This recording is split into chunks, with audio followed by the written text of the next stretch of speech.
Here in the U.S., a leaked memo revealing what State Department staffers really think of the White House's response to the conflict in Israel.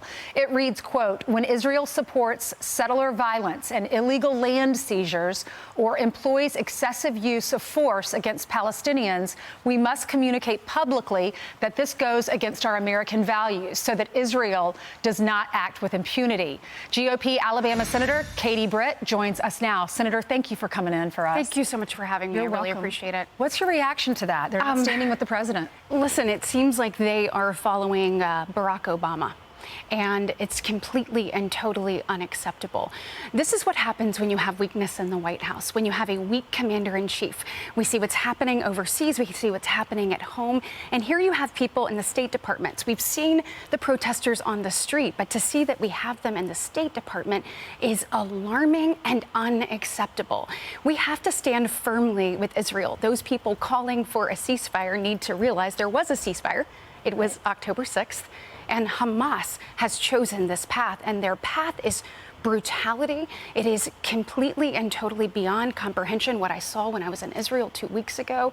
And anyone who thinks that they are not going to do this again not only is wildly misled, but isn't listening to Hamas. They said that they will continue the attacks just like October 7th over and over and over again until they eradicate the Jewish people and the state of Israel. And we must stand firm with Israel. This is unacceptable. Tell me about your trip. I know Lindsey Graham led this group, bipartisan. What did y'all do and what did you see? Yeah, Senator Graham did an incredible job. He wanted to make sure that people knew both here and abroad that we firmly stand with Israel. But what we saw was unthinkable. Not only did we meet with the families of hostages, which will just absolutely rip your heart out, and we need to remind people there are still 240 hostages overseas there in Gaza that Hamas has, and we have to make sure that we do everything we can to get them back safely.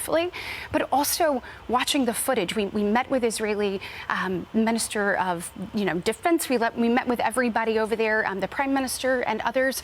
And then we watched the footage. These sick terrorists are barbaric. We watched them murder children in front of their parents. We watch them burn parents alive in front of their kids, rape women, pull their clothes off, bash men's head with sledgehammers. It is absolutely unthinkable that anyone could behave like this. We must firmly stand with Israel and eradicate Hamas. Yeah, absolutely. Now, you also are doing a book tour this week to talk about your journey. Yes. And you grew up in a very small town in Alabama. I did. And you have 2 children back at home, 13 and 14. And we were talking during the break about living in Washington. Yeah. Your kids are back home, but they supported you, and that's the title of your book, right? That is. So my children are why I am doing this. That's why I'm serving in the United States Senate. That's what pushed me to do this. It's the next generation. And that's what this book is about. My kids, when I tried to tell them, I don't know if I should run, my son set me down first, then followed by my daughter. And when I tried to tell her it was a really hard thing to run for the U.S. Senate, she looked back at me and said, well, Mama, doesn't God call you to do hard things? And I think right now that message is more important than ever. Reaffirming the values that this nation made this nation so great, those of faith, family, and freedom, telling life's lessons. So a lot of times we see the peaks of people's lives, and particularly in a social media era. And I, in this book, talk about my valleys, because I believe that's where God carves you up.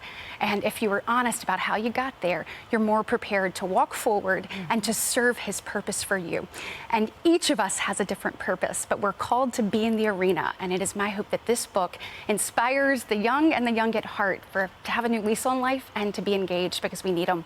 Absolutely. What a beautiful message. You're raising your kids to follow the Lord, and I think that's beautiful. The book is called God Calls Us to Do Hard Things, Lessons from the Alabama Wiregrass, which is a small little town where she's from, close to Dothan, Alabama. That's right. All right, Senator, thank you so much. God bless you. Thank you. And in order to get to the mountain, you got to go through the valleys. Absolutely. And every generation is called to do hard things. I think we see in front of us what ours is, and it's time to step up. Our country needs prayer. That's right. And strong senators. So thank you. Thank you.